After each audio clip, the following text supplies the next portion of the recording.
Hi friends, నేను మూమికుం. మనము POLYCET physics సిరీస్లో భాగంగా ఇది 12th పార్ట్. మీరైతే వీడియోస్ అయితే చూస్తున్నారని అనుకుంటున్నా నేను. ఎందుకంటే పాలిసెట్ ఎగ్జామ్ క్రాక్ చేయాలి, ఖచ్చితంగా 30కి 30 మార్క్స్ అయితే తెచ్చుకోవాలి అని అనుకున్న వాళ్ళు ఎవరైనా కూడా ఇది ఫాలో అయితే 30కి 30 మార్క్స్ అయితే ఖచ్చితంగా తెచ్చుకుంటారు. ఇది ఎవరికైతే అవసరం అనిపిస్తుందో వారికైతే షేర్ చేసే ప్రయత్నం అయితే చేయండి, సబ్స్క్రైబ్ అయితే చేసుకోండి. ఇక్కడ మనము ఫస్ట్ ఈ టాపిక్లో చూసినట్లయితే రెయిన్బో మీద ఎలాంటి క్వశ్చన్స్ వస్తాయి, స్కాటరింగ్ ఆఫ్ లైట్ మీద ఎలాంటి క్వశ్చన్స్ వస్తాయి అనేది మనం ఇక్కడ చూద్దాం. ఫస్ట్ రెయిన్బో అంటే ఏంటిదంటే, ఇక్కడ చూడండి మనకు రెయిన్బో ఎప్పుడు ఏర్పడుతుంది అంటే, మనము సన్ బ్యాక్ సైడ్ ఉండి వాటర్ డ్రాప్లెట్ ముందు ఉన్నప్పుడు మనకు రెయిన్బో ఏర్పడడం జరుగుతుంది.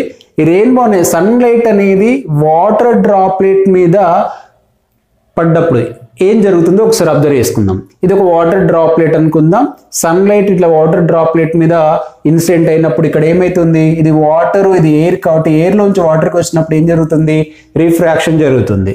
రిఫ్రాక్షన్ జరిగిన తర్వాత అదేవిధంగా ఇక్కడ డిస్పర్షన్ కూడా జరుగుతుంది. డిస్పర్షన్ అవుతుంది అంటే వైట్ కలర్ అనేది 7th కలర్గా విడిపోతుంది. విడిపోయిన తర్వాత వాటర్ డ్రాప్లెట్ యొక్క సెకండ్ సర్ఫేస్ దగ్గర ఏమవుతుందంటే టోటల్ ఇంటర్నల్ రిఫ్లెక్షన్ జరుగుతుంది. టోటల్ ఇంటర్నల్ రిఫ్లెక్షన్ జరుగుతుంది. ఆ నుంచి మళ్ళీ అవి కంబ్యాక్ అయ్యి మళ్ళీ సర్ఫేస్కు చేరుకున్న తర్వాత మళ్ళీ రిఫ్రాక్షన్ అయ్యి బయటకు వస్తాయి రేస్. ఈ వచ్చిన రేస్కు ఈ ఇన్సిడెంట్ లైట్కును ఈ ఎమర్జెంట్ అయిన లైట్స్ మధ్యలో యాంగిల్ వైలెట్ లైట్కు 40 degrees అండ్ ఈ ఇన్సిడెంట్ లైట్కును రెడ్ లైట్ మధ్యలో 42 degrees ఉంటుంది. రిమైనింగ్ విబ్జిఆర్కు రిమైనింగ్ యాంగిల్స్ అయితే ఉంటాయి. ఆ సందర్భంలో ఆ ఇన్సిడెంట్ లైట్కును రెడ్ లైట్కు మధ్యలో యాంగిల్ 42 degrees ఉంటేనే రెడ్ లైట్ కనపడుతుంది. 40 degrees ఉంటేనేమో వైలెట్, రిమైనింగ్ వాటి మధ్యలో ఉన్న విబ్జిఆర్ అంటే రిమైనింగ్ కలర్స్ ఆ మిగతా రిమైనింగ్ యాంగిల్స్ ఉన్నప్పుడు అవి కనబడడం అనేది జరుగుతుంది. సో ఇక్కడ మనం వీటి మీద క్వశ్చన్స్ ఏమి ఇచ్చాడు ఇక్కడ చూద్దాం. ఇక్కడ మనము క్వశ్చన్ చూసినట్లయితే the example of dispersion is, ఇక్కడ first red colour of sun during sunset, ఇది డిస్పర్షన్ కాదండి, స్కాటరింగ్ ఆఫ్ లైట్ కుంటే రెయిన్బో. ఈ రెయిన్బో ఉన్న దేంతో ఏర్పడుతుంది, ఇక్కడ డిస్పర్షన్ జరుగుతుందని కదా, లైట్ అనేది డిస్పర్షన్ జరిగితేనే రెయిన్బో ఏర్పడుతుంది. కాబట్టి డిస్పర్షన్కి ఎగ్జాంపుల్ ఏంటిది, రెయిన్బో. ఈ blue colour of the sky scattering of లైట్కే ఇందుకే వస్తుంది. సో మనము తర్వాత స్కాటరింగ్ ఆఫ్ లైట్లో మనం డిస్కస్ చేద్దాం. Next second question, the reason for rainbow is, the reason for rainbow, rainbow ఏర్పడడానికి రీజన్ ఏంటిది అని అడిగాడు. ఇక్కడ చూడండి, రిఫ్రాక్షనా, డిస్పర్షనా, టోటల్ ఇంటర్నల్ రిఫ్లెక్షనా, టోటల్ ఇంటర్నల్ రిఫ్లెక్షనా, ఆల్ ఆఫ్ ది ఎబోనా, అంటే ఈ మూడు కూడా కరెక్టేనా అని చెప్పాడు. ఇక్కడ మనకి ఏమైంది, ఇక్కడ రిఫ్రాక్షన్ జరుగుతుంది అన్నాం, డిస్పర్స్డ్ అవుతుంది అన్నాం, తర్వాత టోటల్ ఇంటర్నల్ రిఫ్లెక్షన్ కూడా జరుగుతుంది. అంటే రెయిన్బో ఏర్పడాలంటే రిఫ్రాక్షన్ జరగాలి, డిస్పర్స్డ్ కావాలి, టోటల్ ఇంటర్నల్ రిఫ్లెక్షన్ కూడా కావాలి. కాబట్టి all the above answer correct. ఈ క్వశ్చన్ అయితే many times any general studies question, any competitive ఎగ్జామ్లో కూడా మెనీ టైమ్స్ అయితే అడగడం జరిగింది ఇది. Okay, the innermost colour in the rainbow. Next question ఏంటిది, the innermost colour in the rainbow. రెయిన్బోలో ఇన్నర్ మోస్ట్ కలర్, మనం రెయిన్బోని చూసినప్పుడు అది మన కంటి దగ్గర ఒక కోన్ లాగా వెళ్తుంది, కోన్ లాగా కనపడుతుంది. ఆ కోన్ లాగా కనపడ్డప్పుడు ఆ వాటర్ డ్రాప్లెట్ పైన ఉన్న డ్రాప్లెట్ నుంచి వచ్చే కలర్ రెడ్ కలర్ వస్తుంది, ఇన్నర్ మోస్ట్ నుంచి వచ్చే డ్రాప్లెట్ నుంచి వచ్చే కలర్ వైలెట్ కలర్ వస్తుంది, మధ్యలో రిమైనింగ్ కలర్లు అవి మన కంటిని చేరుతాయి. కాబట్టి అది మనకు ఒక రెయిన్బో ఆర్క్ లాగా కనబడుతుంది. అది ఒక ఆర్క్ లాగా కాదండి, అంటే మన కిందికి కూడా వెళ్తే ఒక కంప్లీట్ కోన్ లాగా మనకు అనిపిస్తుంది. కాబట్టి ఇన్నర్ మోస్ట్ లో వైలెట్ కలర్ ఉంటుంది, అవుటర్ మోస్ట్ లో రెడ్ కలర్ ఉంటుంది, మధ్యలో విబ్జిఆర్ అని చెప్పేసి పై దాకా కలర్లు అయితే ఉంటాయి, పైన రెడ్ కింద వైలెట్. కాబట్టి the innermost colour in the rainbow ఏంటిది, violet colour. The formation of rainbow in the sky is due to the dispersion of sunlight. ఇక్కడ డిస్పర్షన్ జరిగితే మనకు రెయిన్బో ఏర్పడుతుంది అని అడిగాడు. క్లౌడ్సా, వాటర్ డ్రాప్లెట్సా, ఎయిర్ మాలిక్యూల్సా, వాటర్ ఇన్ ద సీనా. వాటర్ డ్రాప్లెట్స్ ఇంతకు మనం చెప్పుకున్నాం కదా, మనకి ఎప్పుడైతే ఎండ కొడుతూ రెయిన్ ఉంటుందో అప్పుడు మనకు రెయిన్బో అనేది ఫామ్ అవుతుంది. ఆ వాటర్ డ్రాప్లెట్ మీద ఈ డిస్పర్షన్ జరిగినప్పుడు మనకు రెయిన్బో ఏర్పడుతుంది. కాబట్టి ఆన్సర్ ఏంటిది? Water droplets. Okay, now scattering of light మీద ఎలాంటి క్వశ్చన్స్ వస్తాయి, స్కాటరింగ్ ఆఫ్ లైట్ అంటే ఏంటో ఫస్ట్ చూద్దాం. ఏదైనా ఒక ఆటం పైన దాని ఫ్రీక్వెన్సీ సమ్ ఫ్రీక్వెన్సీ ఉన్న లైట్, ఈ ఆటం సైజుకు కాంపేరబుల్ వేవ్ లెంత్ ఉన్న లైట్ ఈ ఆటం మీద పడ్డప్పుడు ఈ ఆటం ఏమవుతుందంటే వైబ్రేట్ అవుతుంది. వైబ్రేట్ అయ్యి ఏం చేస్తుందంటే సమ్ ఫ్రాక్షన్ అబ్జర్వ్ చేసుకున్న లైట్లో నుంచి సమ్ లైట్ని ఏం చేస్తుందంటే రీఎమిటింగ్ చేస్తుంది. ఇలా లైట్ని దాని మీద ఇన్సిడెంట్ అయినాక అది వైబ్రేట్ అయ్యి లైట్ని సమ్ ఫ్రాక్షన్ ఆఫ్ లైట్ని రీఎమిటింగ్ చేయడాన్ని ఏమంటారంటే స్కాటరింగ్ ఆఫ్ లైట్ అంటారు. ఈ ఏదైతే ఆటం అయితే స్కాటరింగ్ చేస్తుందో దాన్ని స్కాటరింగ్ సెంటర్ అంటారు. ఏదైతే లైట్ని స్కాటరింగ్ చేస్తుందో దాన్ని స్కాటర్డ్ లైట్ అంటారు. ఇది డిఫరెంట్ డైరెక్షన్లో వెళ్తుంది. తర్వాత ఈ ఇన్సిడెంట్ లైట్కును ఈ స్కాటర్డ్ లైట్కు మధ్యలో 90 degrees ఉన్నప్పుడు దాని ఇంటెన్సిటీ ఎక్కువగా, స్కాటరింగ్ లైట్ యొక్క ఇంటెన్సిటీ ఎక్కువగా ఉంటుంది. అందుకోసం మనము మార్నింగ్ చూసినట్లయితే మనము సన్ లైట్కు పర్పెండిక్యులర్గా చూసినట్లయితే బ్లూ లైట్ ఎక్కువ కనపడుతూ ఉంటుంది.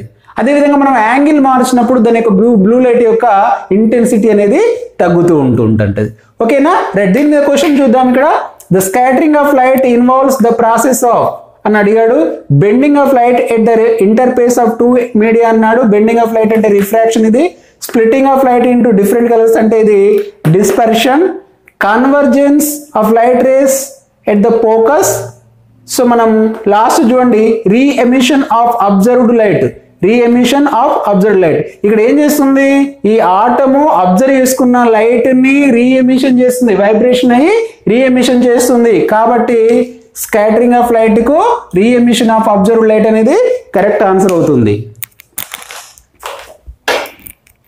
నెక్స్ట్ సెకండ్ చూడండి, when light passes through the liquids the change off frequency of scattered light is related to అన్నాడు.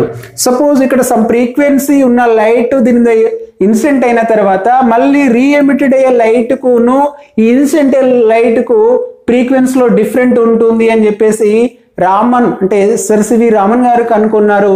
దీనినే రామన్ ఎఫెక్ట్ అని అంటాం.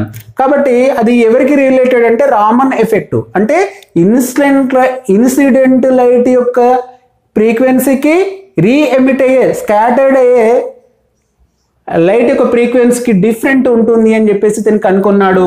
ఈ ఎఫెక్ట్ మనం రామన్ ఎఫెక్ట్ అని అంటాం. నెక్స్ట్ ఇక్కడ చూడండి, Raman effect is related to which phenomenon of light. ఈ కిందికి సంబంధించిన ఏ ఫినామినా రామన్ ఎఫెక్ట్ సంబంధించింది అని అడగడం జరిగింది. రిఫ్రాక్షనా, రిఫ్లెక్షనా, డిస్పర్షనా, స్కాటరింగా.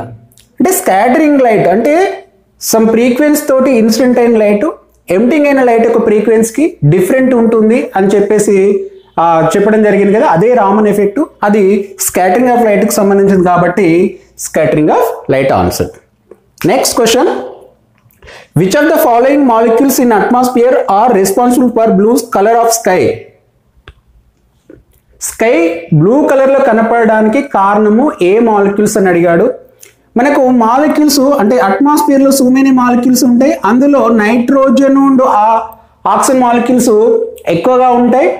కాబట్టి ఇవి బ్లూ కలర్ వేవ్ లెంత్ కు కాంపేరబుల్ గా ఉంటాయి. కాబట్టి ఇవి ఎక్కువ ఉండడం వలన బ్లూ లైట్ ని ఎక్కువ స్కాటరింగ్ చేస్తాయి. బ్లూ లైట్ ని ఎక్కువ స్కాటరింగ్ చేయడం వల్ల మన కంటికి బ్లూ లైట్ ఎక్కువగా రీచ్ అవుతుంది. కాబట్టి స్కై మనకి ఎలా కనబడుతుంటే బ్లూ కలర్ లో కనబడుతుంది. కారణం nitrogen oxygen molecules.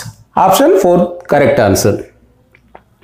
If more water molecules are present in the atmosphere the sky looks. Water molecules atmosphere లో ఎక్కువ ఉన్నప్పుడు స్కై ఎలా కనపడుతుంది, మనకు వైట్ కలర్ లో కనపడుతుంది. ఎందుకు, వాటర్ మాలిక్యూల్స్ అట్మాస్ఫియర్ లో ఎక్కువ ఉన్నప్పుడు డిఫరెంట్ సైజులో వాటర్ మాలిక్యూల్స్ ఉంటాయి. కాబట్టి అవి డిఫరెంట్ లైట్స్ స్కాటరింగ్ చేస్తాయి. డిఫరెంట్ లైట్ స్కాటరింగ్ చేయడం వలన మన కంటికి అన్ని కలర్లు మన రీచ్ అవుతాయి. కాబట్టి మనకు వైట్ కలరే కనపడుతుంటుంది. ఓకేనా, రైట్. నెక్స్ట్ లాస్ట్ క్వశ్చన్ చూడండి, the sun appear to be dash during noon hours. మధ్యాహ్నం వేళలో సన్ ఎలా కనబడుతుంటాడు, ఎట్లా కనబడుతాడు, మనకు వైట్ కనబడతాడు. ఎందుకు వైట్ కనబడుతుంటాడు, మధ్యాహ్నం వేళల్లో సూర్యుడు అంటే సన్ మనకు నియరెస్ట్గా ఉండడం వలన ఎక్కువ హీట్ తోటి ఆ వాటర్ అంతా వేపర్ ఎక్కువగా అవుతుంది. వాటర్ వేపర్ కావడం వలన మాలిక్యూల్స్ వాటర్ మాలిక్యూల్స్ అనేవి డిఫరెంట్గా ఉంటాయి కాబట్టి ఎక్కువ అంటే డిఫరెంట్ లైట్ స్కాటరింగ్ చేస్తాయి. అంతేకాకుండా మిడ్ డే మనకు సన్ నియరెస్ట్గా ఉంటాడు కాబట్టి స్కాటర్ అయిన ఆల్ లైట్స్ కూడా మనకి కంటిన్యూ చేరుతాయి.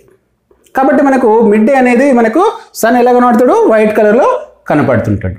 తర్వాత మనకు సన్ రైజ్ అండ్ సన్సెట్ టైంలో సన్ ఎందుకు రెడ్ కనపడతాడు అంటే మనకు సన్ రైజ్ ఆర్ సన్సెట్ టైంలో సన్ అనేది లాంగెస్ట్ అంటే లార్జ్ డిస్టెన్స్లో ఉంటాడు. లార్జ్ డిస్టెన్స్లో వచ్చినప్పుడు ఆల్ కలర్స్ అన్ని స్కాటరింగ్ అవ్వుకుంటూ మన కంటిని రీచ్ కావాలి కదా.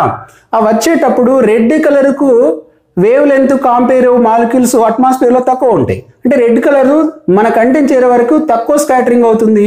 ఆల్ కలర్స్ మోర్ స్కాటరింగ్ జరగడం వలన అవి మన కంటిని చేరేంత లోపట్నే ఆ కలర్లన్నీ వ్యానిష్ అంటే మాయమైపోతుంటాయి. కాబట్టి ఓన్లీ రెడ్ కలర్ మాత్రమే తక్కువ స్కాటరింగ్ జరగడం వలన మన కంటిని చేరుతుంది. కాబట్టి సన్ అనేది సన్ రైజ్ అండ్ సన్సెట్ టైంలో మనకి రెడ్ కలర్లో అపియరింగ్ కావడం జరుగుతుంది. ఇంకొక పాయింట్, మనకు రెయిన్బో సందర్భంలో ఒక డ్రాప్లెట్ నుండి ఒక కలర్ మాత్రమే మన కంటిని చేరుతుంది. అంటే రెయిన్బో మనకు అలా కనబడడానికి కారణం మిలియన్స్ ఆఫ్ డ్రాప్లెట్స్ నుంచి రేస్ మన కంటికి చేరుకుంటూ ఉంటాయి. ఒక డ్రాప్లెట్ ఒక డ్రాప్లెట్ నుంచి రెడ్ కలర్ వస్తే ఇంకొక డ్రాప్లెట్ నుంచి బ్లూ కలర్, ఇంకొక డ్రాప్లెట్ నుంచి ఎల్లో, ఇలా ఒక్కొక్క డ్రాప్లెట్ ఒక్కొక్క కలర్ మన కంటిని చేరడం అనేది జరుగుతుంది. ఓకేనా, రైట్. ఈ క్లాస్ మీకు అర్థమైంది అనుకుంటున్నా నేను.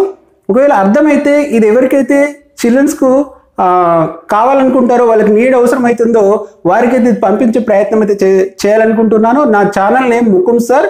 దీన్ని అయితే సబ్స్క్రైబ్ చేసేసుకోండి. తర్వాత ఇది అవసరమైన వాళ్ళకైతే షేర్ చేసే ప్రయత్నం అయితే చేయండి. థ్యాంక్ యూ అండి.